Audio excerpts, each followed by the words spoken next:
Welcome to the Creating Wealth Simplified podcast. My name is Lauren Wells, here with my co-host, Chris Seveney.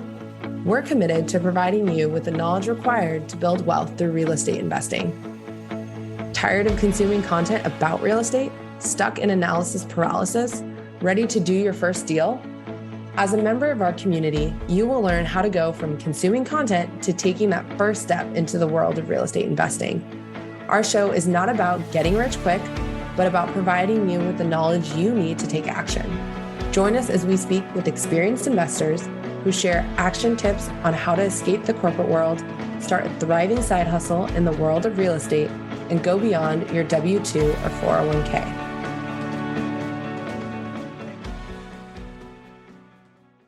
Welcome back, everybody, to another episode of the Creating Wealth Simplified podcast. I am your co-host, Chris Seveney, flying solo today on this episode, but excited to talk about note investing. And this is for people who are active, passive, interested in note investing. I'm excited because today I am going to talk about one of the most common questions we get asked, which is, how do you make money when buying a non-performing loan? That is something I want to spend a little bit of time covering today. A few things before we get into that topic. Recording this in mid-February. You'll probably be seeing this hit the airwaves in March of 2024. I want to give people an update about what we have going on. Many of you know we run a Regulation A+ and a Regulation D 506C fund investing in mortgage notes. We have now over 500 investors in our fund. We have never missed a distribution for our investors, and we continue to grow our investor pool as well as our loan portfolio. We've got a lot of exciting things working on this year. We are seeing more inventory than we have ever seen. We're seeing more opportunity than we have ever seen. If you are on the fence and looking to invest passively in mortgage notes, whether you have a self-directed IRA or cash laying around, you can invest with as little as $5,000 within our offering. Check it out, seveneyinvestments.com. As I mentioned, we are going to talk today, how do we make money in note investing? Lauren describes this so much better than me. When you start at the high level, and probably because I'm an engineer and I dive way too deep into things, I'm going to try and break it down in the high level and work my way down into the nuts and bolts, the details of things. What I love how Lauren explains it is we fix and flip mortgages. But what does that mean? Close your eyes, unless you're driving or handling machinery or equipment, and think about a house that you drive by that is vacant and run down, and you want to buy that house. First question is, how do you make money with that house? Well, first thing you're going to do is make an offer.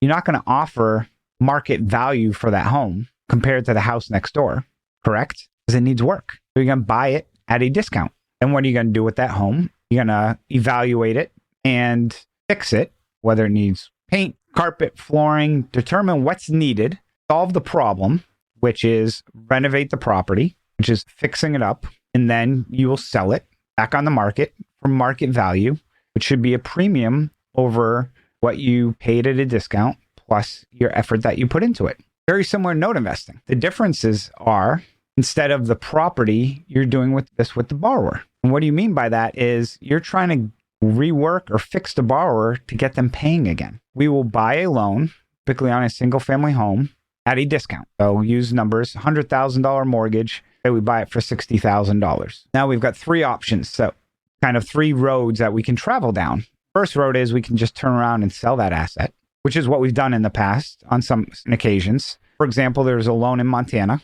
that we bought, and we don't have a servicer in Montana. We don't have an attorney, but somebody we know, DJ, mention his name, who bought the loan from us. And we made a few $1,000 on that loan in course of a week, decent return. It was bought as a part of a portfolio. He bought it and, also bought it at a discount, but not as big a discount we did. And he ended up, fixing that borrower and working it out and making money on that deal. Win-win. We make money, he makes money, borrower got to stay in the house. So option one, turn around, just sell that loan. Now, there's two other strategies that we can go down. One is what's called exiting through the borrower, and then the other is exiting through the property. And most people, initial reaction is, oh, let's exit through the property. Let's foreclose on them. Let's get the property because you'll make more money. Typically not the case, believe it or not. Why? Because of the time it takes. Let's go back to those other options of borrower, property. How do you exit through the borrower? First is you're trying to fix the borrower. You're trying to get them paying again. So to understand how to get someone paying again, you need to understand their situation, understand their problem. How do you do that? Two ways. First is when you're buying the loan during due diligence, you will want to understand what got them in this predicament. And it's typically death, divorce, temporary job loss, or health issue. Those are 95% of the time the primary. Most of those, when you look at them, are temporary situations. Now, it's not a permanent situation. Sometimes, well, except for death, of course, is. But health typically is short term, you get better. Job loss, hopefully short term, you get a job. Divorce, put yourself back on your feet. Those are those main reasons. So by understanding those, and having the servicer collect as much information about the borrower, what are expenses, what can they afford, we can then paint ourselves. I'm an awful painter, artist, by the way. My daughter, on the other hand, amazing. You can paint a picture of, okay, how can we work with this borrower to get them on a payment plan? What can we do to work with them? And in some instances, honestly, there's nothing you can do, and we'll talk about that. But we will work with the borrower to get them on a payment plan that's successful.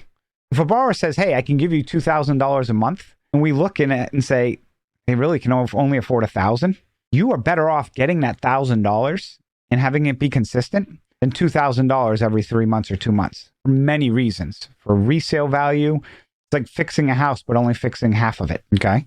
So when you can renegotiate payments with that borrower, go back to that example of $100,000. We bought it for $60,000. I think that's what I said. Let's say their payment was $1,000 a month previously. We tell them, okay, looks like you can afford $2,500 down. So give us $2,500 down. And then if you can make 6 months of payments at $1,000 per month, we'll take all your past due, all your old payments, push them to the end, roll them into a new balance, and recast the loan, which is basically re-amortize the loan. Step back for a second. Why would we do that? A, we got $2,500 plus $1,000 per month. Within the first 6 months, we'd have $8,500. Say it took us 6 months to do this, usually 3 to 6 months. We got $8,500 in our first year on a $60,000 investment. And let's say we also had some expenses as well.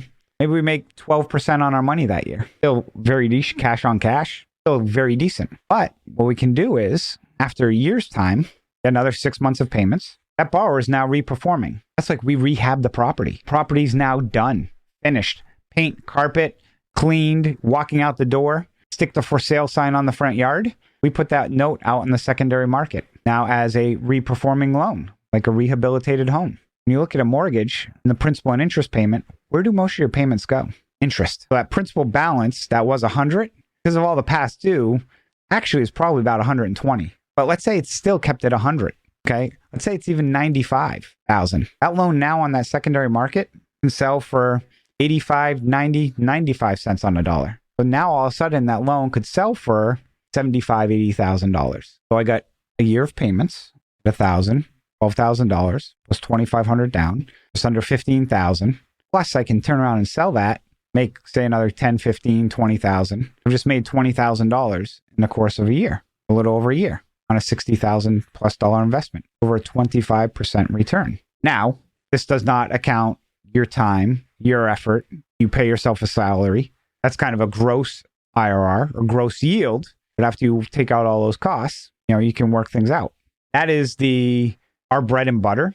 That's where we like to vision a lot of our loans going. But there's other ways as well that things can happen. Had this happen recently with one of our loans that was performing, or unfortunately had their spouse pass away, life insurance. So what did they do? They paid off the loan. Another way to generate revenue is borrowers do pay off loans. It's rare, 1% of the time. Still happens. But then look at another way. What's the average time somebody lives in their house? Used to be 7 years. I think that probably went down during pre-COVID. Now it's probably going to be a little higher because of where interest rates are. When interest rates are low, people most likely are moving up faster and faster in their homes. Interest rates are higher. It's usually a slower play because also you don't really as much appreciation on home. But still, 5 or 7 years. You could expect a percentage of your performing portfolio will pay off in 5 to 7 years because that person's going to move. We hope you're enjoying this episode of Creating Wealth Simplified. We wanted to take a moment and tell you more about our passive income fund at Seveney, which is open to both accredited and non-accredited investors. Our latest offering targets an 8% annual return distributed monthly with the ability to potentially achieve a greater return through our bonus share program. If you'd like more information, reach out to us at invest@seveneyinvestments.com to learn more. Thank you. Those are really 3 ways that you can exit through that borrower. They sell the property, you can sell the asset, or they pay it off. And I would say within our portfolio, over 90% of the time, that is the path we go down. Now, why is that better than foreclosure? And I mentioned time. The other thing I'll mention too, as we start talking about the foreclosure process, is the foreclosure process is going to cost you more money than trying to work with the borrower. You'll spend $5,000 to $10,000. Some people I've heard spent up to $20,000. That's very, very rare. Typically, it's about $5,000 to $10,000. Let's say it is $10,000 to be safe. Now, let's think about going back to that scenario. This is another reason why I love note investing is, again, you're driving by that property. It needs to be fixed up. How many properties do you drive by or that you acquire if you were an investor that you can fix up for under $10,000? Probably none. When we're working with fixing and flipping with the borrower, you'll spend a few $1,000s. On the foreclosure side, you're not fixing and flipping. So it's more capital intensive, just like rehabbing the property, but you're not rehabbing it. But thankfully, you're also getting it a significant discount that allows for hopefully you to make out. And let's go back to that example that I mentioned. That was $100,000 loan, $60,000 purchase price. Our current portfolio, that property would be worth about $400,000 to $500,000. So our current portfolio right now, average loan balance roughly $200,000, average property value $600,000. So we've got 33% loan to value, and then when we buy it at a discount, we're even lower than that. Now, I'd say for me, there's the good with the bad with that. The good is, well, actually, there's no bad, but 2 goods are A, if there is softening in the real estate market, or we completely blew our valuation of the property, we would really need to screw it up, that valuation, foreclose on a property and have it sell less than what we've invested into it. The bad side is we don't get the upside of that value of the property. If we're owed $100,000 and it goes to foreclosure sale, we bid $100,000. We're not going to bid $400,000 because then I'd have to cut a check for $300,000. We'll bid $100,000 what we're owed. Some investor will buy it for $250,000, $300,000, $400,000, so we just get paid off. Now, when you foreclose, and this is where I think a lot of people sometimes get screwed up, is back in 2008, yeah, you foreclosed because you get the property back because those properties were what's called underwater. Today, people have that equity. So when we do foreclose, again, very, very rare. Typically, it is a vacant property or the borrowers just don't want the home because in today's environment, like I said, they would rather just sell it at market value than try and let it go to foreclosure. How do we make money when we do foreclose? Again, use that $100,000 loan. We bought it for $60,000. We spend $10,000 on legal. In most states, we can add that legal balance to the loan. So now they owe us $110,000, just using simple numbers. We're in it for $70,000. It goes to auction and sell for $200,000. You might have a higher gross dollar value return on that foreclosure, but that timeline typically can take 18 months plus. It can be a much longer timeline because not only do you get the property may sell, but if for some reason you did take it back, then which is going to happen in the future because values will come down. I'm pretty confident on that. And if you do take it back, now we will not renovate it. We will not upkeep it. Only one time really have we ever kept a property, and that was because it was an apartment portfolio that was just such a screaming deal that it was worthwhile to keep. But other than that, no, we don't fix up a single family property. We will have a third party nationwide company, find an agent, they will list the property, they will assist us in getting it sold, and we are completely hands off. So people ask, well, why don't you fix it up? So for those that do not know, I spent 15 years working in commercial construction. I built my own primary residence. I have renovated numerous properties. I added everything up in today's dollars. I've built over $1 billion in real estate. And that is a B. And I'm not bragging, but I have seen a lot of construction. And if you are not having eyes on that project every single day, things will get done wrong. Nobody will care and they'll keep going. Now, I can tell you horror stories of things people put in pipes, people leaving walls, people doing things wrong, putting things through ductwork, you name it. I have seen it. Now, imagine trying to renovate a property from 500 or 1,000 miles away, especially being the control freak I am. There's no way it will get done the way I want it. And when you ask people, hey, do you renovate from afar? Oh, yeah. Ask them how they do it. It's kind of like when I was younger, I did the polar bear club where I jumped in the ocean on New Year's Day. Now, I know cold plunging a thing is nowadays, but good luck to all you guys.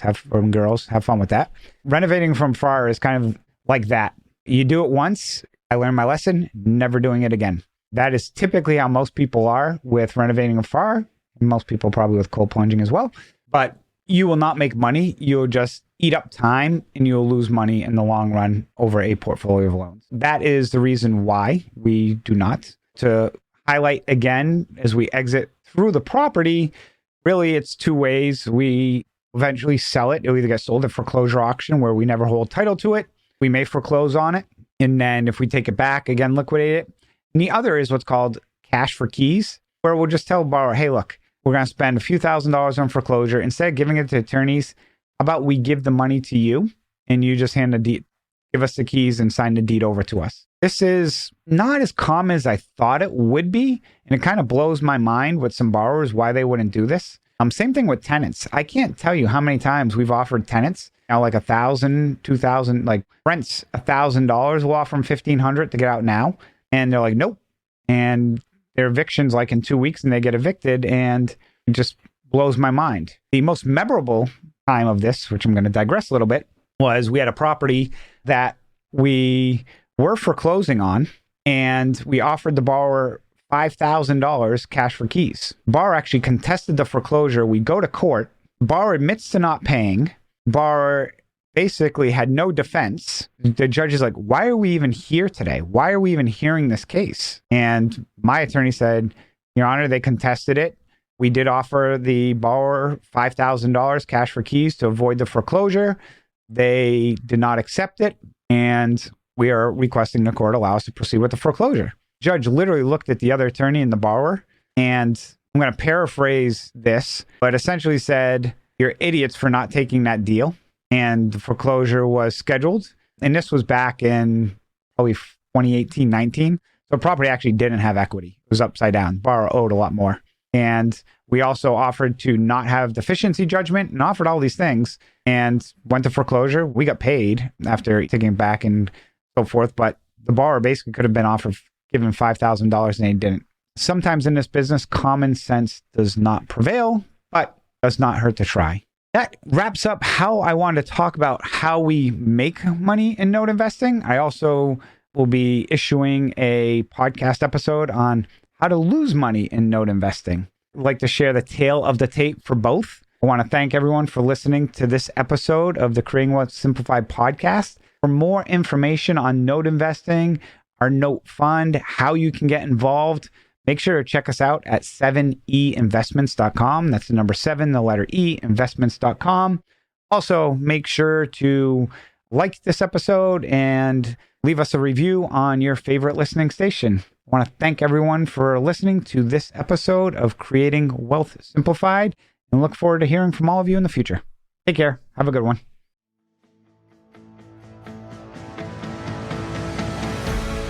Thank you for joining Lauren and I on this episode of the Creating Wealth Simplified podcast. Each week, we bring you expert education, experience, and information in a digestible format to help you identify investment opportunities so you can build wealth through real estate and take action toward your financial goals. Enjoy the show, share with a friend, or subscribe to the show and leave us a review.